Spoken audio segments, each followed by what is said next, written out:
Fala pessoal, sejam muito bem-vindos a mais um Boletim Coppola especial verificação de fatos. Como o jornalismo militante está muito ocupado acusando o governo brasileiro de genocídio, o Lula ganhou palanque e passe livre para mentir sobre ditaduras de verdade.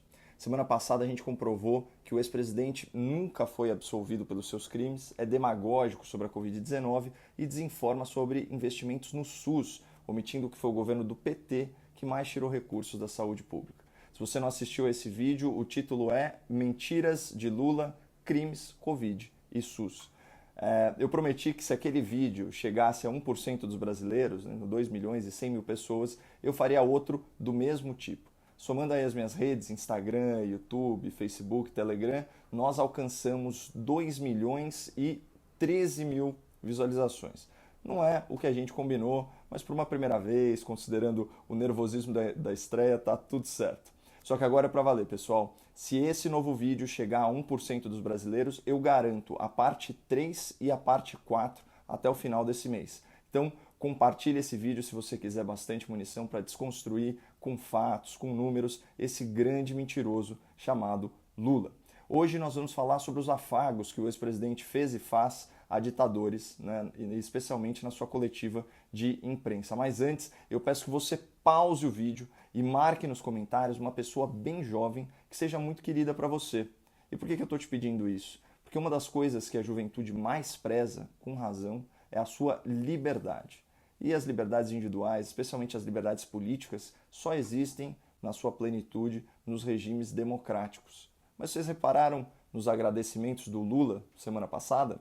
Eu esqueci de agradecer o presidente de Cuba, o presidente Díaz-Canel, que em poucos dias eles conseguiram pegar 2.350.000 assinaturas de solidariedade à minha pessoa.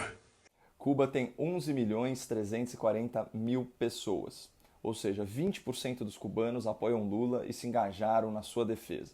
Seria um número impressionante se essa mobilização se desse por livre e espontânea vontade, mas isso é muito pouco provável. Eu vou citar para vocês informações do Observatório de Direitos Humanos, o Human Rights Watch, sobre Cuba. Aspas, o governo de Cuba continua a reprimir e punir a dissidência e a crítica pública. Pessoal, em um ano, o número de detenções arbitrárias relatadas em Cuba superou 4.500. São centenas de presos políticos, muitas vezes submetidos a 12 horas por dia de trabalhos forçados. Queria ler umas aspas aqui para vocês. A detenção é, com frequência, utilizada preventivamente para evitar que as pessoas participem de marchas ou reuniões pacíficas para discutir política. Os detentos são muitas vezes espancados, ameaçados e mantidos sem comunicação durante horas ou dias. Então você que passa um bom tempo online e se posiciona politicamente nas redes sociais, se imagine em Cuba, aspas, o governo controla praticamente todos os meios de comunicação, restringe o acesso a informações do exterior, bloqueia o acesso a sites.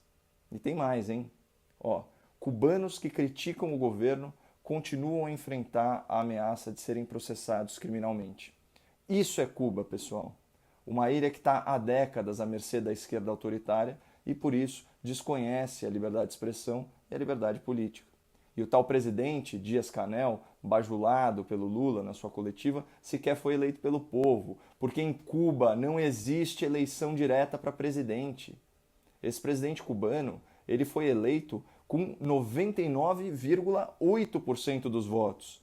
Dos 580 deputados da tal Assembleia Nacional do Poder Popular, 579 votaram nele. Então percebam que Cuba é um regime tão ditatorial, mas tão ditatorial, que não existe divergência política nem no parlamento. Bem do jeitinho que o Lula gostaria que fosse no Brasil. Mas veja, eu gostaria que no Congresso Nacional só tivesse gente, sabe, boa, gente de esquerda, gente progressista, mas não é assim. O povo não pensou assim, o povo elegeu quem ele quis eleger. Pois é, ainda bem que o povo não concorda com o Lula. Isso aqui ainda é uma democracia, com um parlamento plural e diverso, apesar dos seus muitos defeitos, inclusive o excesso de petistas. Mas esse desabafo do Lula tem um mérito. Reclamar da divergência política no Congresso foi um dos raros momentos de sinceridade naquela coletiva de imprensa. Porque ele realmente acredita, Lula realmente acredita que só a esquerda deveria ter espaço no debate público. Então, para quem duvida, vejam o que ele comentou sobre as eleições de 2010. Pela primeira vez, nós não vamos ter um candidato de direita na campanha. Não é fantástico isso? Vocês querem conquista melhor do que numa campanha neste país a gente não ter nenhum candidato de direita? Se tiver 4 ou 5 candidatos, é todo do espectro de esquerda. Uns podem não ser mais tão à esquerda quanto era, mas não tem problema. A história e a origem dão credibilidade, sabe, para o presente das pessoas. Essa eu acho que é uma conquista que nós precisaríamos aprender a valorizar. Porque era inimaginável até outro dia que nós chegássemos a esse momento do Brasil. Não ter um candidato que represente a direita. É fantástico. Claro que não. Mas até a esquerda está percebendo que o Lula é uma figura tóxica, uma figura prejudicial ao processo democrático, porque ele sufoca lideranças e sabota candidaturas que não sejam do PT.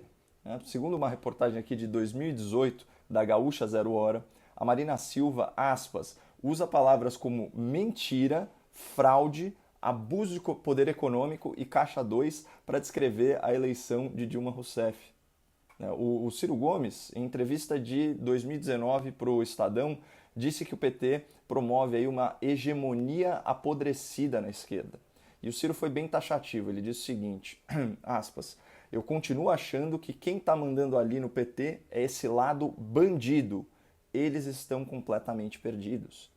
Essa reportagem diz o seguinte, Ciro criticou, por exemplo, a decisão dos petistas de se ausentar da cerimônia de posse do presidente Jair Bolsonaro, mas participar da posse de Nicolás Maduro na Venezuela. É antidemocrático, pontuou Ciro. Pontuou com razão.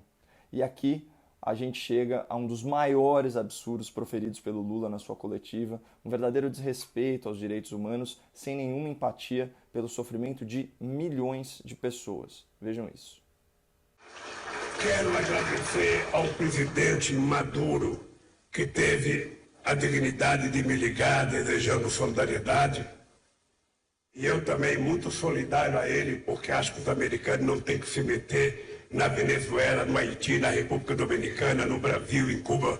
Os americanos se metem nos Estados Unidos e deixam cada um cuidar. O problema da democracia da Venezuela é do povo venezuelano. Bom, em primeiro lugar, o que o Lula chama de se meter na Venezuela é impor sanções econômicas em razão de violações aos direitos humanos da população vulnerável. E quem iniciou essa política foi ninguém menos que o governo progressista do Barack Obama, o eterno queridinho da esquerda brasileira. Agora, afirmar ou mesmo insinuar que a Venezuela é uma democracia, isso é uma demonstração inequívoca de falta de caráter. Já começa pela fraude nas eleições, que foi reconhecida pela própria empresa responsável pelas urnas eletrônicas. Só que antes fosse só roubar na votação. A ditadura venezuelana é opressora, é assassina e é torturadora. Só naquela onda de greves, de protestos de 2017 contra o governo Maduro, o número de manifestantes mortos chegou a 100, além das centenas de presos políticos, de perseguidos, de exilados. Dá uma olhada em uma frase, basta uma frase, do relatório do Alto Comissariado da ONU para os Direitos Humanos, aspas. As forças de segurança da Venezuela estão usando esquadrões da morte para assassinar opositores. Pessoal, sabem quem assina esse documento? A senhora Michelle Bachelet, ex-presidente do Chile, pelo Partido Socialista. Ou seja, reconhecer a tirania na Venezuela não é uma questão política, de esquerda, direita, essas coisas. É uma questão moral, para quem tem o mínimo de compromisso com a verdade, o que parece, no seu caso, do senhor Luiz Inácio Lula da Silva. A real é que após 2 décadas de intervencionismo na economia e na política, os ditadores venezuelanos, a quem o Lula é tão agradecido, tão cheio de elogios, eles geraram uma crise humanitária que, ao promover a miséria, ao promover a violência, espalhou mais de 3 milhões de refugiados pelo mundo. Isso é uma grande diáspora latino-americana. Semana passada, o Banco Central da Venezuela lançou uma nota de 1 milhão de bolívares, equivalente só a meio dólar. Isso porque em 2020 a inflação, que aqui no Brasil foi de 4,5%, na Venezuela foi de quase 3.000%. Isso destruiu a renda das famílias. A ONU divulgou que 1 em cada 3 pessoas estava em situação de insegurança alimentar. 7 em cada 10 famílias reduziram a variedade da sua dieta. E 6 em cada 10 lares foram forçados a reduzir o tamanho das refeições. E a ONU divulgou isso um mês antes da pandemia chegar na América do Sul. Então, percebam a hipocrisia do Lula. Ele diz defender a democracia, mas apoia os regimes opressores da América Latina. Ele diz lutar pelos interesses dos pobres, mas elogia governos que socializaram a pobreza. Ele diz ser a viva alma mais honesta do país, mas foi condenado múltiplas vezes por juízes, desembargadores, por ministros, por corrupção e lavagem de dinheiro. E Lula também diz que foi vítima de perseguição política, mas no seu discurso agradeceu ditadores que prendem, que torturam e que matam seus opositores.